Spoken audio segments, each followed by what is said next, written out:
I do have full confidence that since placemaking is articulated as one of our top economic development goals, that our staff is laser focused on this issue. That was Ann Arbor City Council member Erica Briggs in September 2025, expressing support for the sale of city-owned properties for private development. A previous city council designated these properties for public use and public investment for the development of hundreds of units of affordable housing. This is Few Things Considered from A2 Council Update.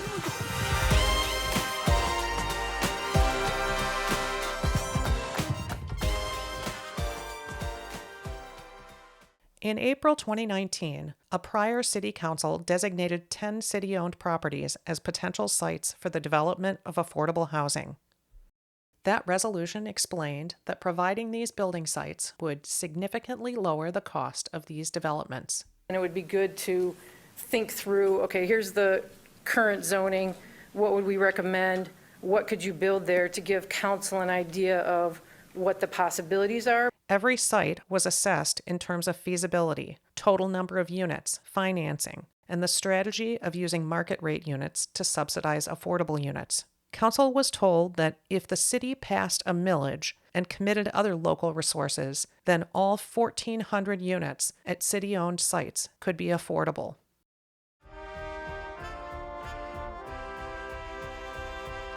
In 2020, the City Council asked the community to support a tax millage to pay for affordable housing. The millage would provide money to build, maintain, and acquire new permanently affordable housing units.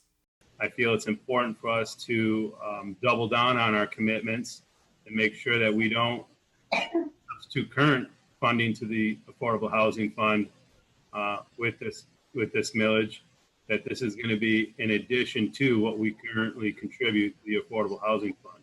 It reads resolved that the city will continue to contribute money from the general fund to the affordable housing.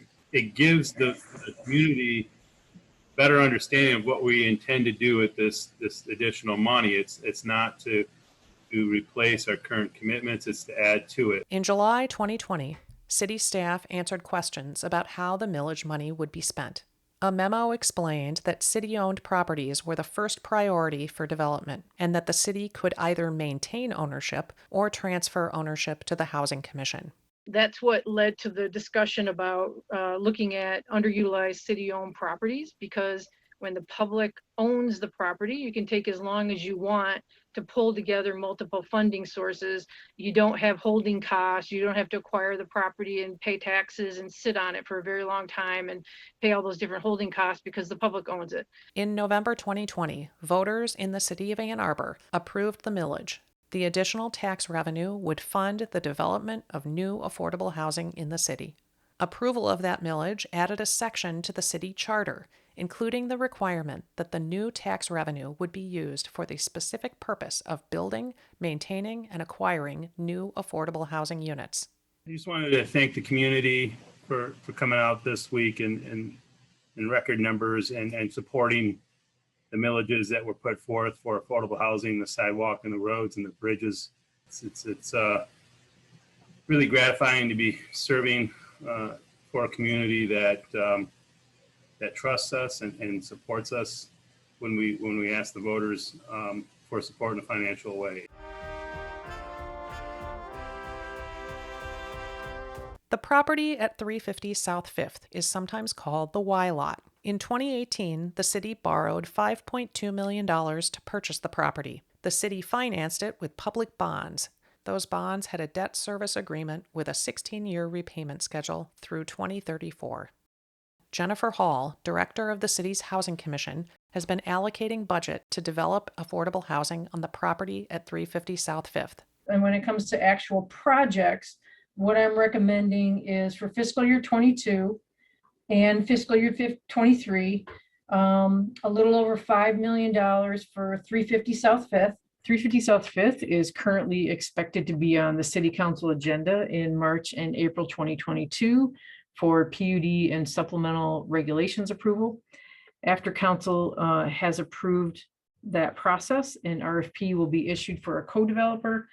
And then in 2023, the design will need to be finalized, go through site plan approval process, and then financing will need to be secured before construction can start. Regarding development of the city-owned properties, City Council was told that investing $3.5 million would provide 50 to 60 affordable housing units.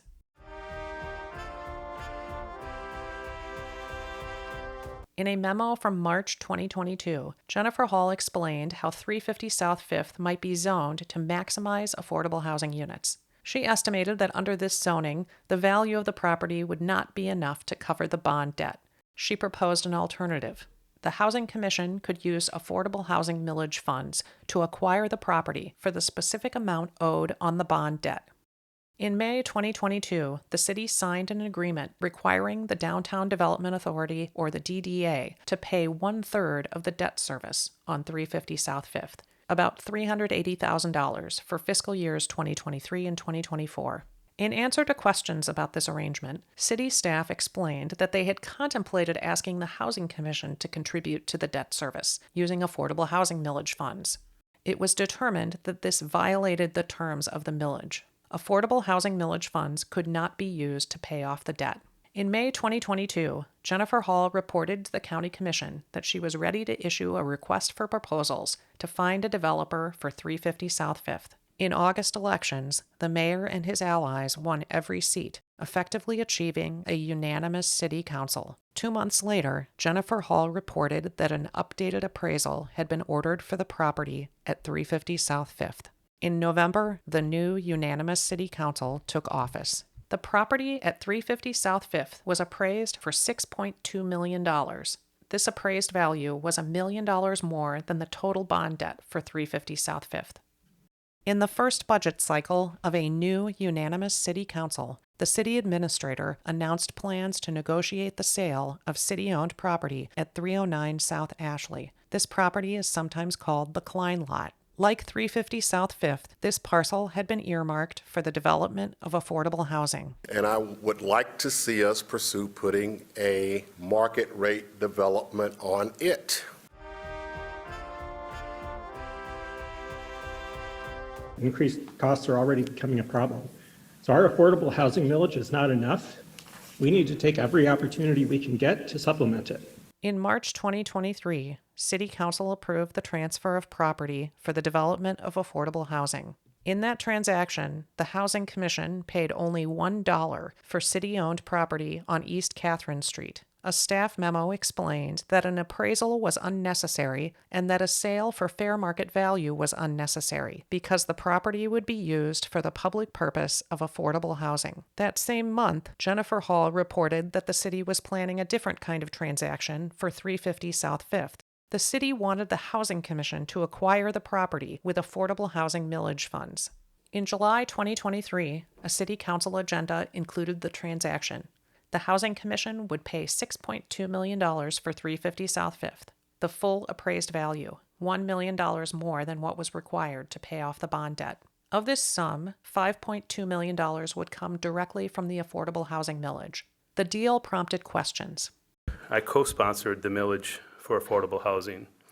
As we all know, this site has a long history of affordable housing. Affordable housing was there before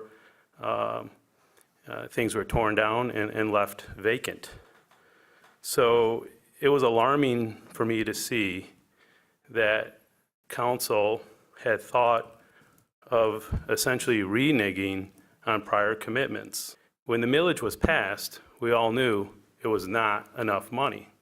We were going to need hundreds of millions of dollars to address affordable housing, not just 120 or 150 million. It was just one tool at our disposal, a big tool to transfer city-owned property to the Housing Commission to build affordable housing. I urge this council to honor past resolutions and transfer this property for next to nothing to the Housing Commission. Do not go ahead with taking $5 million from the Ann Arbor Housing Commission. As we review this whole project and where the money's going, where it's coming from, please think about what the people's expectations were when we passed an affordable housing village and when we supported development or analysis of the city-owned sites for affordable housing. Ahead of the July meeting, one council member submitted questions about the sale of 350 South Fifth. In written responses, staff admitted that there was no city policy that required the sale for fair market value. The council member asked why the Housing Commission must pay $1 million more than what the city originally paid for the property, more than what was required to pay off the bond debt. Staff emphasized repeatedly that the affordable housing millage funds were being used to pay off debt and fund other initiatives.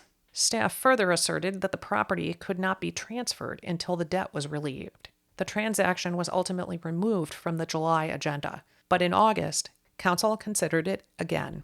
In response to written questions, staff again asserted that the debt must be relieved, adding that the sale for this price was necessary to protect the tax-exempt nature of the bonds.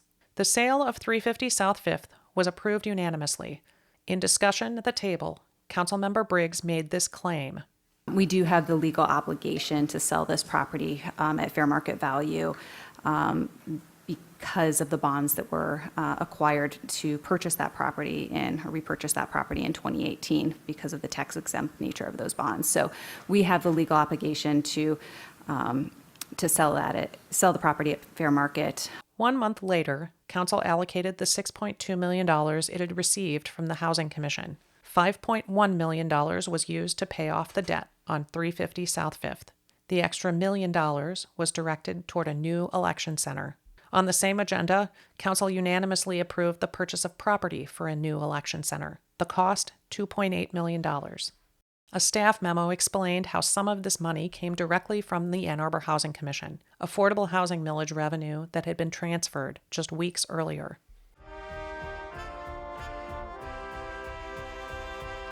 In October 2023, a former city attorney filed a Freedom of Information Act request asking for any documents that would support Councilmember Briggs' claim that the city was legally obligated to sell 350 South Fifth for $6.2 million.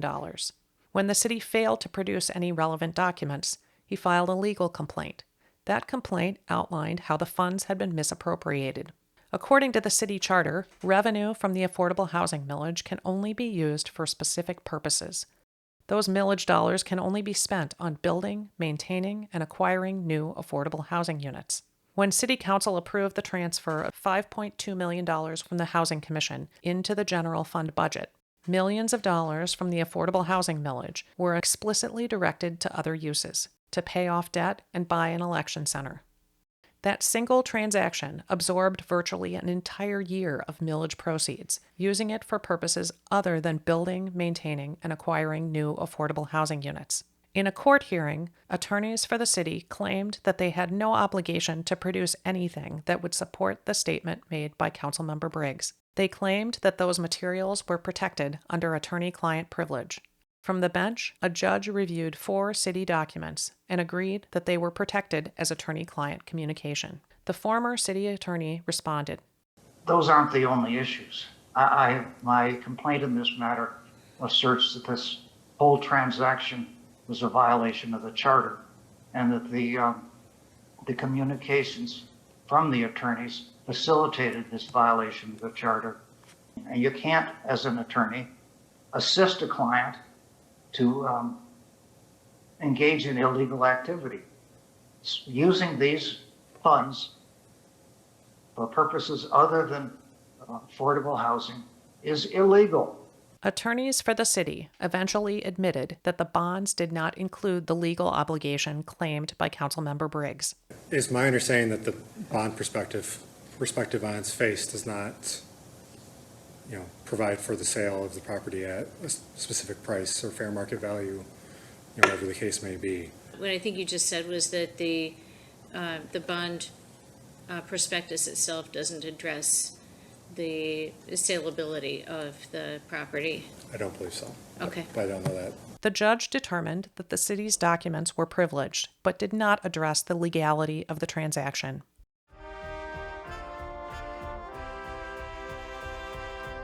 Later that month, residents spoke out against another plan to redirect city resources that had previously been committed to affordable housing. The city administrator was moving forward with his plan to sell the Klein lot for market rate development. In the summer and fall of 2023, city staff had spent months negotiating its sale. The market rate development would be a Sports Illustrated Resort conference center with timeshare condos. At a special meeting in January 2024, city residents rejected the idea. We need to stop kicking the affordable housing can down the road and make opportunities for people who work here to live here. This has been a priority for as long as I've lived in Ann Arbor, and so little is happening. We've got to address those needs. We have a housing crisis for people, and that's what the site is supposed to address. It needs to be high density, affordable, maybe mixed use, mixed market housing. A majority of city council supported the deal for a Sports Illustrated resort, but the developer withdrew. City council pursued a different strategy to sell the city-owned property for private market rate development rather than affordable housing. They hired a private broker to receive and reject proposals on the city's behalf. And they work directly with interested parties to bring forth a proposal for land development that meets with the city's priorities and also prioritizes, the things that the city council has endorsed in terms of land development. We here at the council table don't have the expertise to do this work. Our bench just isn't deep enough, and this expertise is best outsourced. I don't think we need a robust public engagement process moving forward on this in the sense of a pre-entitlement process. On September 15th, 2025, City Council considered spending yet more money on the new election center. A budget amendment for $2.5 million would fund renovations on property that was purchased, in part, with affordable housing millage dollars. Over $5 million has now been spent on this election center. On the same agenda, City Council addressed the sale of city-owned properties at 415 West Washington and the Klein lot at 309 South Ashley, the same property that was nearly sold for a Sports Illustrated resort. Like 350 South 5th and the Klein lot, 415 West Washington had also been earmarked for the development of affordable housing. In 2021, Jennifer Hall reported on the potential of developing hundreds of affordable housing units at 415 West Washington and 309 South Ashley, as directed by the prior City Council. This year, she reported on the change in priorities for these sites. Two of the properties, 415 West Washington was identified as not the greatest location for affordable housing that is currently for sale. And 309 South Ashley is a really large property that I am hoping will still have some affordable housing in it, but it is also for sale right now by the city. These properties will no longer be held in public ownership for affordable housing. Instead, the current City Council has directed the city administrator to negotiate their sale for private development. Like and subscribe if you would like to see more content like this.